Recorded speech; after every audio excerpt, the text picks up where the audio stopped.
नमस्कार दोस्तों, स्वागत है आप सभी का 66वीं बीपीएससी का प्रैक्टिस सेट 2।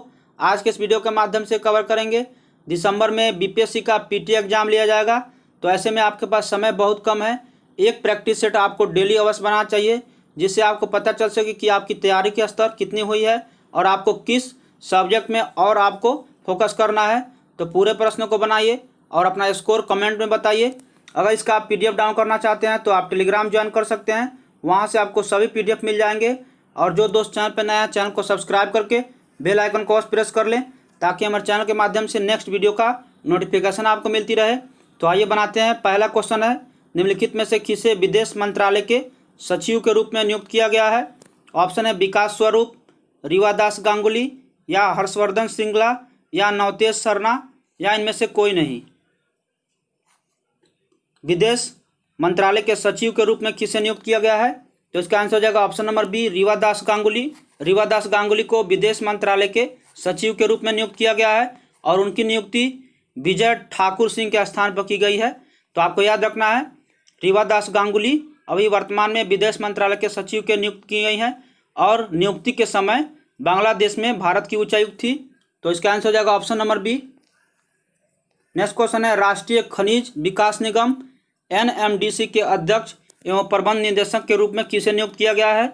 ऑप्शन है विधु नायर, सुमित देव, या साहिल सेठ, या बंसीलाल भट्ट। इसका आंसर हो जाएगा ऑप्शन नंबर बी, सुमित देव।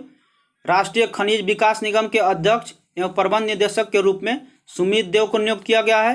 एनएमडीसी के अध्यक्ष एवं प्रबंध निदेशक के रूप में उनका कार्यकाल आपको याद रखना है 28 फरवरी 2023 तक कार्यकाल इनका रहेगा।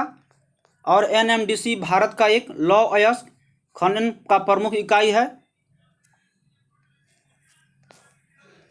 नेक्स्ट क्वेश्चन है, किस राज्य की विधानसभा ने राष्ट्रीय ई विधान योजना अपनाया है? कर्नाटक, केरल, गुजरात, या गोवा। तो इसका आंसर हो जाएगा option number B, Kerala. Kerala राज्य की विधानसभा ने राष्ट्रीय ई विधान योजना को अपनाया है।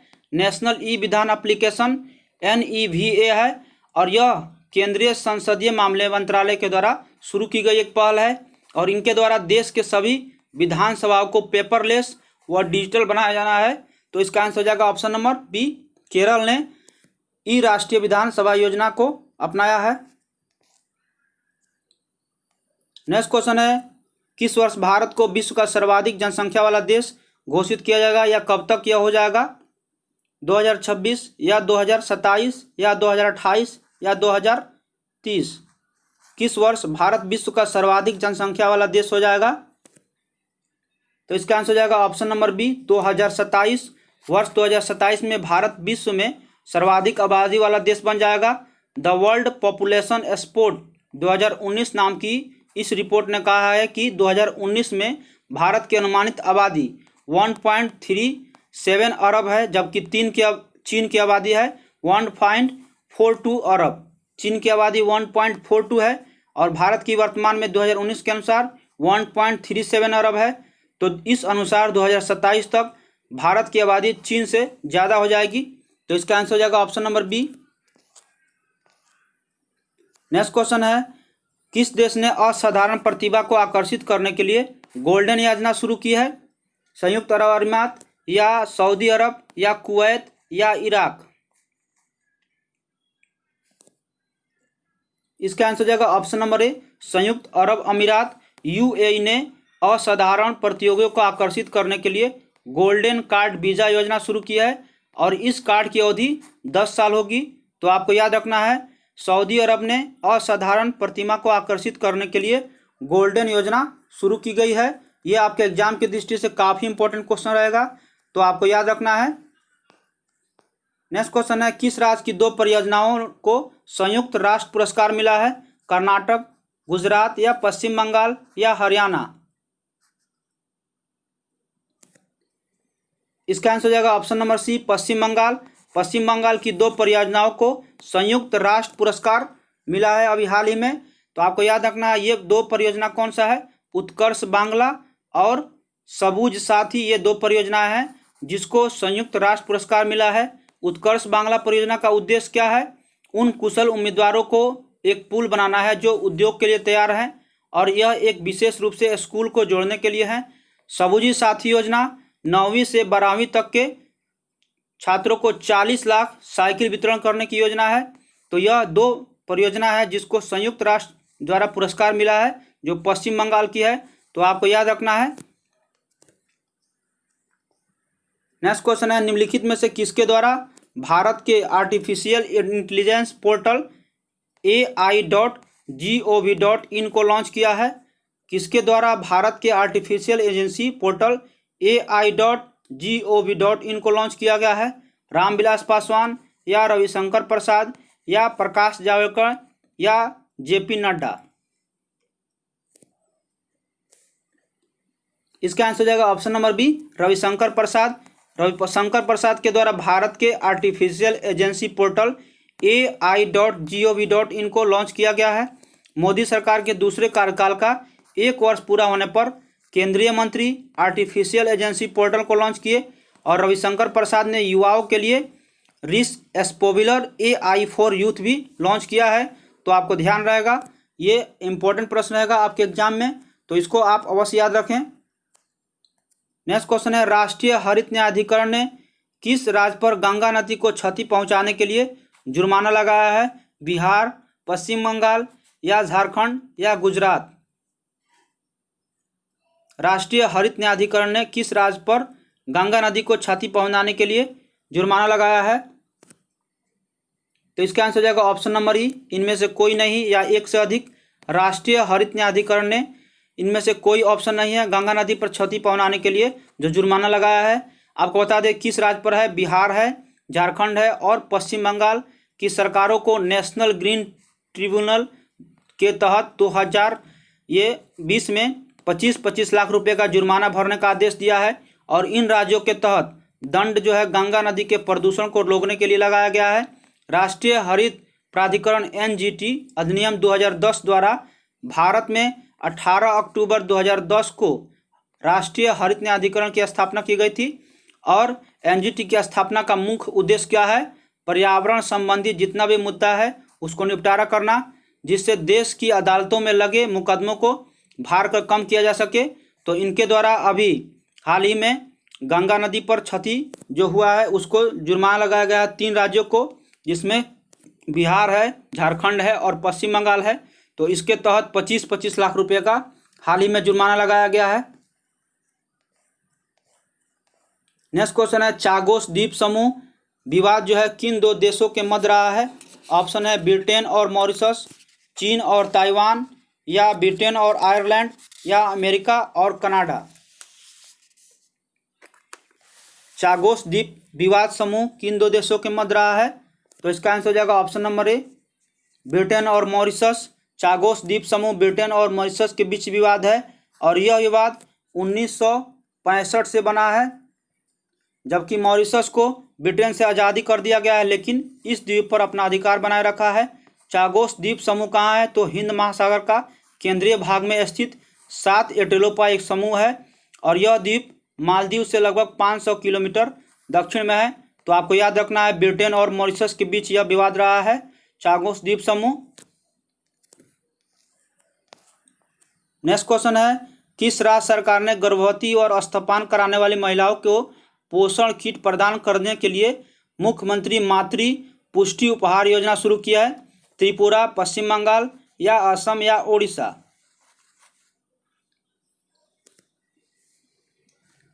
इसका आंसर हो जाएगा option number A, Tripura. Tripura राज्य सरकार ने गर्भवती और स्तनपान करने वाली महिलाओं को पोषण किट प्रदान करने के लिए मुख्यमंत्री मातृ पुष्टि उपहार योजना शुरू की है और इसका उद्देश्य शिशु और मातृ मृत्यु दर पर कुपोषण की दर को कम करना है और इस योजना में 40,000 महिलाओं को लाभान्वित होने की उम्मीद है। तो आपको याद रखना है त्रिपुरा ने यह योजना शुरू की है। तो इसका आंसर हो जाएगा option number A. Next question है, किस क्रिकेट खिलाड़ी को मेरी लोबोन में क्रिकेट क्लब का प्रथम गैर ब्रिटिश अध्यक्ष चुना गया है? सुनील गावस्कर, कपिल देव या नीत जयसूर्या या कुमार संकारा? इसका आंसर हो जाएगा option number D, Kumar Sangakkara. आपको बता दें कुमार संगकारा को मेलबर्न क्रिकेट क्लब का प्रथम गैर ब्रिटिश अध्यक्ष चुना गया है। मेलबर्न क्रिकेट जो है यह लंदन में एक मैदान है और इसकी स्थापना मेलबर्न क्रिकेट एक क्लब है जिसकी स्थापना हुई थी 1787 में किया गया था इसकी स्थापना। तो इसी के द्वारा अभी हाल ही में कुमार संगकारा को क्रिकेट क्लब का प्रथम गैर ब्रिटिश अध्यक्ष चुना गया है। नेक्स्ट क्वेश्चन है किसी पिंड के जड़त्व का माप निम्न में से कौन सा है। ऑप्शन है पिंड का आयतन या द्रव्यमान या पिंड पर लगने वाला वायुमंडलीय दाब या पिंड का घनत्व। इसका आंसर हो जाएगा ऑप्शन नंबर बी पिंड का द्रव्यमान। किसी पिंड के जड़त्व का माप पिंड के द्रव्यमान से होता है। किसी पिंड की अपनी ओर स्थिति में बनाए रखना को ही उसे जड़त्व कहते हैं और न्यूटन के प्रथम गति नियम को ही जड़त्व नियम भी कहा जाता है। तो इसका आंसर हो जाएगा option number B. Next question है गुरुत्वाकर्षण नियतांक का एसआई मात्रक क्या है। न्यूटन मीटर स्क्वायर या न्यूटन पर मीटर स्क्वायर या न्यूटन पर केजी या न्यूटन मीटर पर केजी स्क्वायर। यहाँ पे ऑप्शन में कुछ गलती हो गया है तो इसे आप सुधार लीजिएगा। इसका आंसर हो जाएगा ऑप्शन नंबर डी गुरुत्वाकर्षण नियतांक का एसआई मात्रक न्यूटन मीटर स्क्वायर और पर केजी स्क्वायर होता है इसका। तो इसको आप ऑप्शन नंबर डी सुधार कर लीजिएगा। गुरुत्वाकर्षण नियतांक का एसआई मात्रक न्यूटन मीटर स्क्वायर पर केजी स्क्वायर होता है। नेक्स्ट क्वेश्चन है किसी पिंड का भार सदिश राशि है या अदिश राशि है या स्थान के अनुसार बदलता है या सभी जगह पे समान रहता है। तो इसका आंसर हो जाएगा ऑप्शन नंबर डी इनमें से कोई नहीं या एक से अधिक। ऑप्शन के अनुसार इसमें से विकल्प जो है सही नहीं है। आपको बता दें भार एक सदिश राशि है क्योंकि इसमें परिमाण के साथ साथ दिशा भी होता है। किसी पिंड का भार पिंड के द्रव्यमान इंटू गुरुत्वीय त्वरण होता है जिसे हम लोग कहते हैं W=mg। तो आपको याद रखना है यहाँ पे ऑप्शन नहीं मिल रहा है। और आपको बता दें जी के स्थान बदलता है इसलिए भार भी बदलता है। किसी पिंड का भार वह बल है जिसके कारण पिंड जो है अपनी ओर पृथ्वी खींचती है। तो इसका हो जाएगा आपको बल बराबर होता है द्रव्यमान इंटू त्वरण और भार बराबर होता है द्रव्यमान इंटू त्वरण और बल क्या है एसआई मात्रक होता है न्यूटन इसलिए भार का एसआई मात्रक भी न्यूटन होगा। तो इसलिए इसका आंसर हो जाएगा option number D. Next question है मानव नेत्र का अस्पष्ट दर्शन के लिए न्यूनतम दूरी क्या होती है। 0.25 मीटर या 0.25 सेंटीमीटर या 0.25 mm या 2.5 सेंटीमीटर। यहाँ पे आंसर हो जाएगा ऑप्शन नंबर ए 0.25 मीटर। किसी स्वस्थ आँख को देखने के लिए स्पर्श दर्शन वस्तु जो है नियत होने चाहिए 25 सेंटीमीटर। इसको आप मीटर में कन्वर्ट करेंगे तो 0.25 मीटर होनी चाहिए। और मानव नेत्र स्पर्श दर्शन के लिए अधिकतम दूरी निर्धारित अनंत नहीं है। अधिकतम यानी मैक्सिमम दूरी जो है अनंत है। और मानव नेत्र एक प्रकार का कैमरा की तरह कार्य करता है। लेंस की क्षमता डायोप्टर में व्यक्त करते हैं और आइरिस में वृत्तीय पेशियाँ होती है। तो आपको याद रखना है इसका आंसर हो जाएगा option number A. Next question है शुगर का आणविक सूत्र निम्नलिखित में से क्या है। शुगर का आणविक सूत्र आपको बताना है। इसका आंसर हो जाएगा option number B C2H22O11 sugar का आणविक सूत्र होगा। यहाँ पे ऑप्शन गलती हो गया है C12 होना चाहिए तो आप इसको सुधार लीजिएगा। C12H22 और O11 होता है शुगर का। नेक्स्ट क्वेश्चन है निम्नलिखित में से कौन सही नहीं है। ऑप्शन है घोल समांगी मिश्रण है या सस्पेंशन विषमांगी मिश्रण है, दूध जेल का उदाहरण है या साबुन घोल सॉल का कोलाइडी उदाहरण है। इनमें से कौन सा ऑप्शन सही नहीं है आपको बताना है। आंसर सी हो जाएगा यह ऑप्शन सही नहीं है। घोल समांगी मिश्रण होता है क्योंकि इसके प्रत्येक बिंदु पर सभी अवयव उपस्थित रहते हैं और इनका अवयव जो है अलग होता है। ऐसा मिश्रण जिसके प्रत्येक बिंदु पर सभी अवयव नहीं रहते हैं तथा जिसके अवयव स्वतंत्र होते हैं दिखते हैं उसे विषमांगी मिश्रण कहते हैं। तो इसका आंसर हो जाएगा ऑप्शन नंबर बी। आपको बता दें पायस बनाने की प्रक्रिया को पायसीकरण कहते हैं और द्रव में गैस का परिक्षेपण झाग कहलाता है। तो इसका आंसर हो जाएगा यह जेल का उदाहरण नहीं होगा। नेक्स्ट क्वेश्चन है, निम्नलिखित में से सही तत्व जो है उसको पहचान करना है। द्रव में ठोस घुलनशील तापमान बढ़ने पर बढ़ता है और तापमान घटाने पर घटता है, या द्रव में ठोस की घुलनशीलता दाब में परिवर्तन से अप्रभावित रहता है, या द्रव में गैस की घुलनशीलता ताप बढ़ने पर घटता है जबकि तापमान घटने पर बढ़ता है, या द्रव में गैस की घुलनशीलता दाब बढ़ने पर बढ़ता है तथा दाब घटाने पर घटता है। इनमें से कौन सा ऑप्शन जो है सही है उसको आपको पहचान करना है।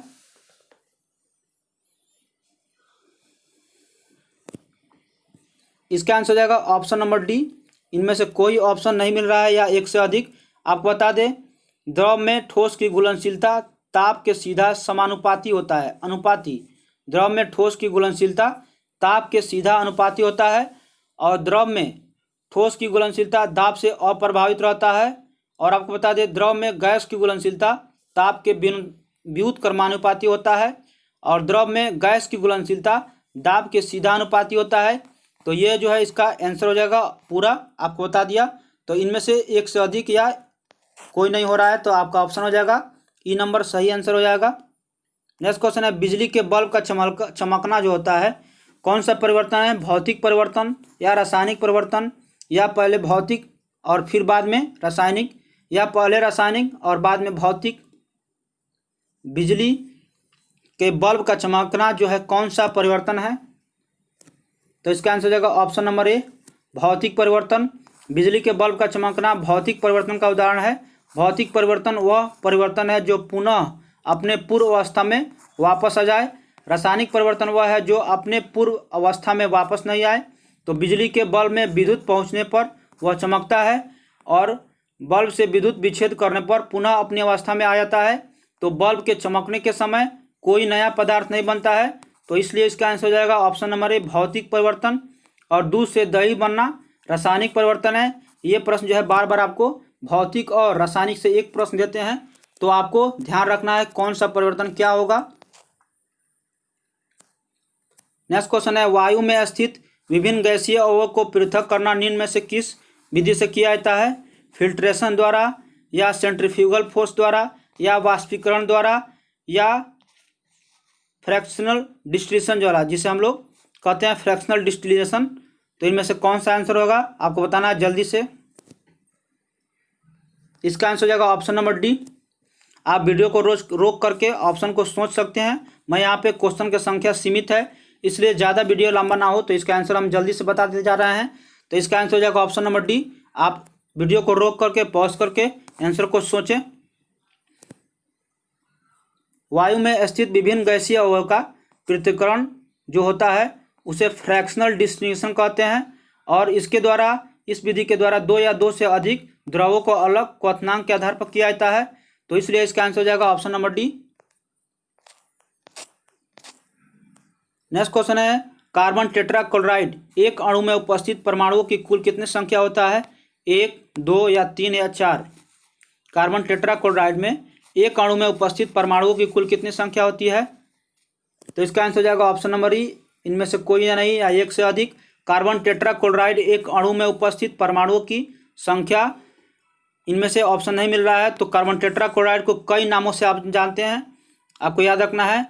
इसका नाम जो है उदाहरण के लिए आपको बता दूं, टेट्राक्लोरोमीथेन भी है और CCl4 इसको कहते हैं।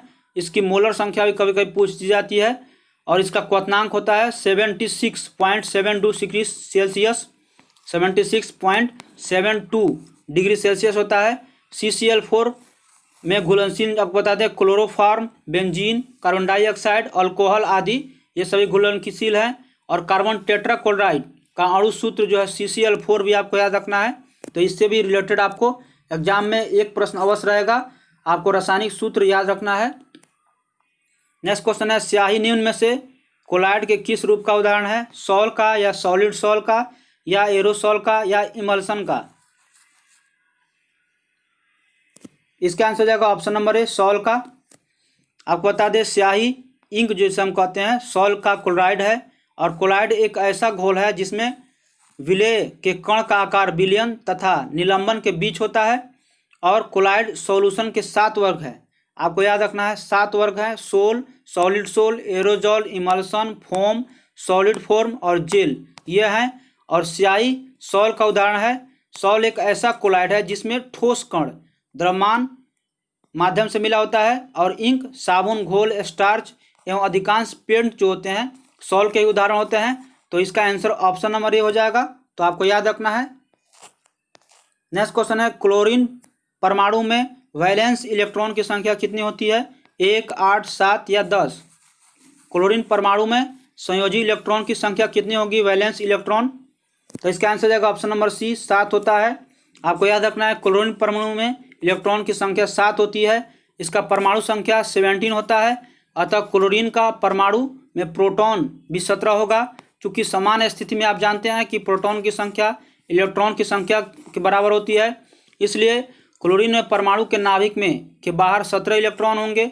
और 17 इलेक्ट्रॉन इलेक्ट्रॉनिक विन्यास कक्षा में 3 कक्षाओं में 2, 8, 7 के रूप में स्थिर होंगे। तो इसका बाह्यतम कक्षा, तीसरी कक्षा जो है, इसमें बाह्यतम कक्षा में 7 इलेक्ट्रॉन होंगे। तो किसी तत्व के परमाणु के बाह्यतम कक्षा में उपस्थित इलेक्ट्रॉन की संख्या को ही संयोजी इलेक्ट्रॉन भी कहते हैं। इस अनुसार इसका आंसर हो जाएगा option number C. Next question है, 1928 में जमशेदपुर मजबूत हड़ताल में समाप्त कराने के लिए किस राष्ट्रीय नेता को अहम भूमिका निभाया गया था? गांधी जी, वल्लभ भाई पटेल, मौलाना अब्दुल कलाम आजाद या सुभाष चंद्र बोस? इसका आंसर हो जाएगा option number D, Subhash Chandra Bose. Subhash Chandra Bose ने 1928 की जमशेदपुर मजदूर हड़ताल को समाप्त करने के लिए मजदूरों एवं प्रबंधन के बीच में समझौता करने के लिए एक महत्वपूर्ण निभाए थे। नेक्स्ट क्वेश्चन है, बिहार के कृषक नेता स्वामी विद्यानंद ने कृषक आंदोलन की शुरुआत कब और कहां से किया था? किस जिला से? 1919 के बक्सर जिला, या 1917 का पूर्वी चंपारण जिला, या पश्चिमी चंपारण जिला 1919 का, या 19 का में मधुबनी जिला? तो आपको बताना है इसका आंसर। बिहार में कृषक नेता के स्वामी विद्यानंद ने कृषक आंदोलन की शुरुआत कब और किस जिला से की थी? तो इसका आंसर जाएगा ऑप्शन नंबर डी, 1919 ईस्वी मधुबनी जिला से। बिहार में कृषक नेता स्वामी विद्यानंद ने कृषक आंदोलन की शुरुआत 1919 ईस्वी में मधुबनी जिले से किया था। और यह आंदोलन जो था लगान वसूली के क्रम में गुसामतों पर अत्याचार और जंगल से फल और लकड़ी प्राप्त करने का अधिकार को लेकर था। तो इसलिए इसका आंसर हो जाएगा ऑप्शन नंबर डी, तो आपको याद रखना है। नेक्स्ट क्वेश्चन है, ताना भगत आंदोलन जो एक जनजातीय आंदोलन था, इसकी शुरुआत किस वर्ष की गई थी? 1905 से 6, या 41 से 42, या 1913 से 14, या 1958 से 59? इसका आंसर आपको वीडियो को रोक करके सोचना है। इसका मैं आंसर बता देता हूँ जल्दी जल्दी में। तो इसका आंसर हो जाएगा ऑप्शन नंबर सी, 1913 से लेकर 14 तक के मध्य में जतरा भगत ने नेतृत्व किया था। ताना भगत का आंदोलन का प्रारंभ किया था, और इस आंदोलन का प्रभाव उरांव, मुंडा तथा संथाल जातियों पर ज़्यादा व्यापक रूप से पड़ा था। तान भगत आंदोलन का स्वरूप जो था जनजातीय आंदोलन के स्वरूप से भिन्न था। इस आंदोलन में जनजातियों की राजनीतिक चेतना ज़्यादा स्पष्ट थी। तो आप बता दें, ताना भगत आंदोलन का नेतृत्व जतरा भगत, उरांव और तुरिया भगत ने किया। ताना भगत आंदोलन की मुख्य 3 बातें थी: स्वशासन का अधिकार, लगान से मुक्ति और मनुष्यों की समता के स्थिति को स्थापना। तो आपको याद रखना है इसका आंसर है 1913 से 14 ईस्वी में। नेक्स्ट क्वेश्चन है, बिहार में होम रूल की लीग के अध्यक्ष निम्नलिखित में से कौन थे? राजेंद्र प्रसाद, या श्री कृष्ण सिंह, या मजरूल हक, या चित्रंजन दास? इसका आंसर जाएगा ऑप्शन नंबर सी, मजरूल हक। बिहार में होम रूल लीग के अध्यक्ष मौलाना मजरूल हक थे। होम रूल आंदोलन के जनक भारत में एनी बेसेंट थे। और भारत के होम रूल आंदोलन कहाँ से लिया गया है? आयरलैंड से लिया गया है। और भारत में होम रूल आंदोलन सर्वप्रथम बाल गंगाधर तिलक ने प्रारंभ किया था। और बिहार में होम रूल की स्थापना का विचार विमर्श उद्देश्य जो था 16 दिसंबर 1916 को पटना में मजरूल हक के नेतृत्व में किया गया। तो इसका आंसर हो जाएगा option number C. Next question है, स्वतंत्रता आंदोलन के दौरान किस वर्ष पटना युवा संघ की स्थापना हुई थी? ऑप्शन है 1917, या 1920 या 1927 या 1937? पटना युवा संघ की स्थापना कब हुई थी? तो इसका आंसर हो जाएगा ऑप्शन नंबर सी 1927 ईस्वी में। आपको याद रखना है स्वतंत्रता आंदोलन के दौरान 1927 ईस्वी में पटना युवा संघ की स्थापना हुई और 1929 तक इसकी शाखाएं पूरे बिहार में अनेक नगरों में स्थापित हो गई और बिहार युवा संघ की स्थापना 1928 में किया गया। और 1942 का जो भारत छोड़ो आंदोलन हुआ था इसमें बिहार युवा संघ के अधिकतर छात्रों ने बिहारी ने भाग लिया था। तो आपको याद रखना है 1928 में हुआ था बिहार युवा संघ की स्थापना और 1927 में पटना युवा संघ की स्थापना हुआ था। नेक्स्ट क्वेश्चन है भारत छोड़ो आंदोलन 1942 के दौरान बिहार सचिवालय की इमारत पर झंडा फहराने के प्रयास में 7 छात्र अंग्रेजी सरकारी की कार्रवाई में शहीद हो गए थे। इस घटना की तारीख आपको बताना है। इसका आंसर हो जाएगा ऑप्शन नंबर बी 11 अगस्त 1942 में जो ये घटना हुआ था इसका तारीख था 11 अगस्त 1942। भारत छोड़ो आंदोलन के दौरान बिहार में सचिवालय पर झंडा फहराने में 7 अंग्रेजी जो है छात्रों के खिलाफ 7 छात्रों के खिलाफ अंग्रेजी सरकार ने कार्रवाई किया था जिसमें ये शहीद हो गए थे। तो यह घटना जो है 11 अगस्त 1942 को ही थी। नेक्स्ट क्वेश्चन है अंग्रेजों द्वारा बिहार में भू राजस्व वसूलने के लिए सर्वप्रथम किस वर्ष रेवेन्यू काउंसिल ऑफ पटना की स्थापना की गई? 1767 ईस्वी या 1770 ईस्वी या 1784 ईस्वी या 1801 में?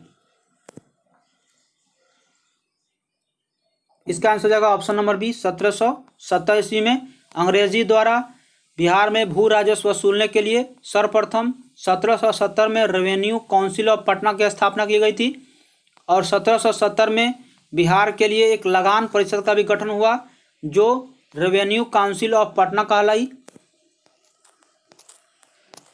नेक्स्ट क्वेश्चन है किस वर्ष मुगल शासक ने पहली बार मुगल प्रांत के रूप में स्थापित करने के लिए बिहार में किया था?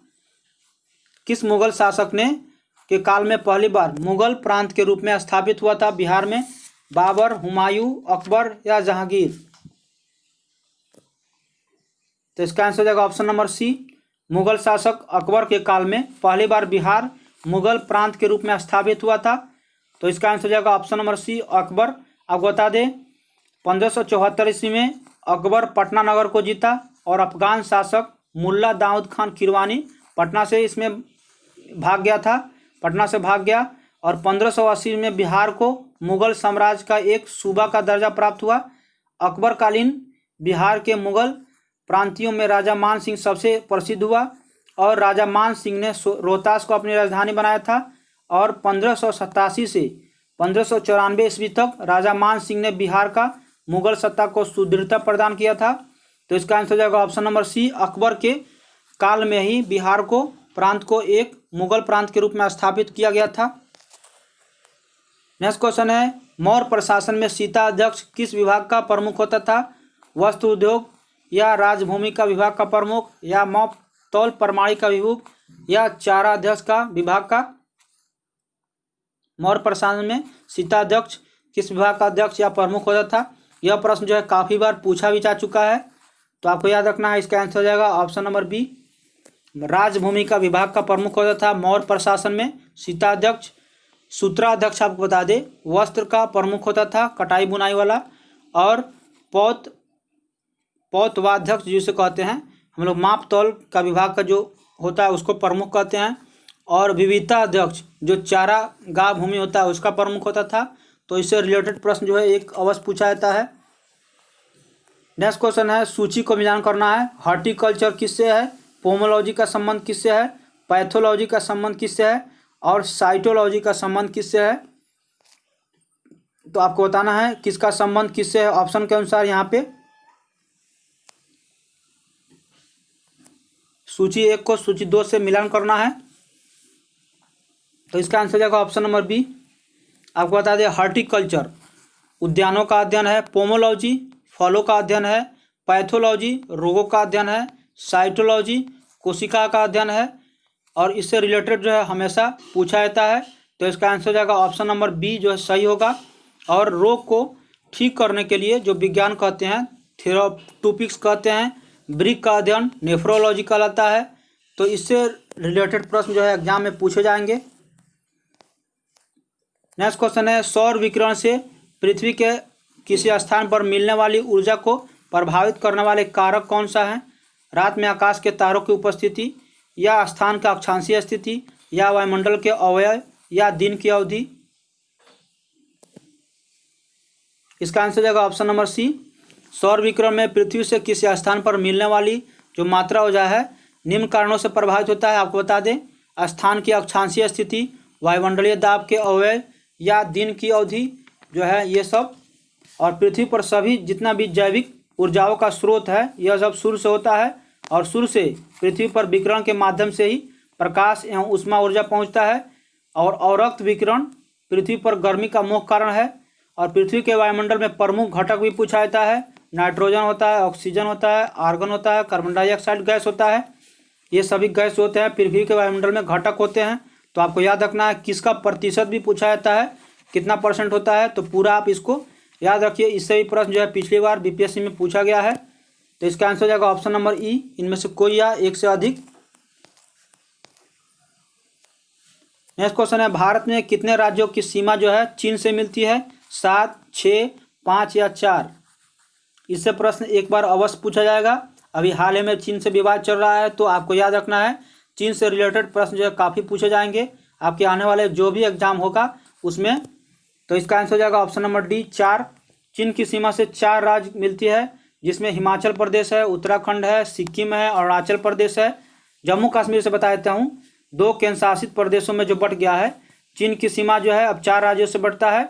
और चीन की सीमा जो है केंद्र शासित प्रदेशों में लद्दाख से मिलती है। भारत और चीन के बीच जो है रेखा जो होता है उसको आपको याद रखना है मैक मोहन कहते हैं। और यह जो है 3917 किलोमीटर रेखा बनाती है, जिसे LAC पर विवाद अभी चल रहा है। भारत और चीन के बीच सबसे बड़ा यह विवाद है, अभी विश्व में सबसे बड़ा विवाद चल रहा है।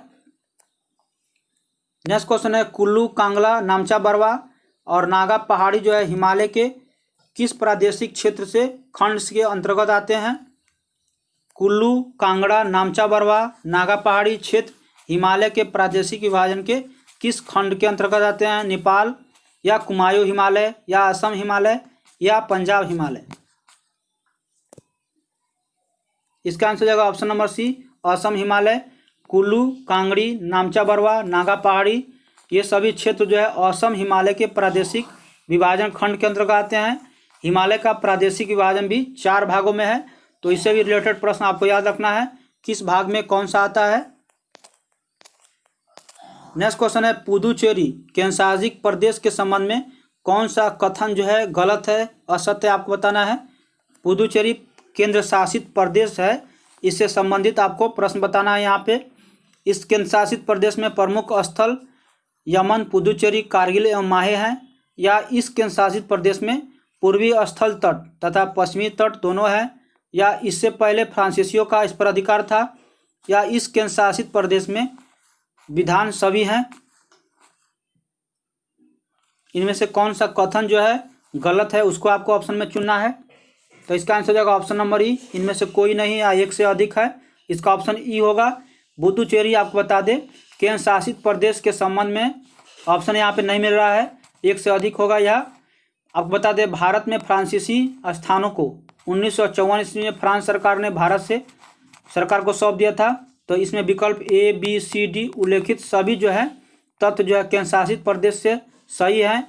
आपको बता दें केंद्र शासित प्रदेश की स्थलें यमन, पुदुचेरी और कारिकल के पूर्वी तट पर स्थित है, जबकि माहे स्थल जो कहाँ है, पश्चिमी तट पर है।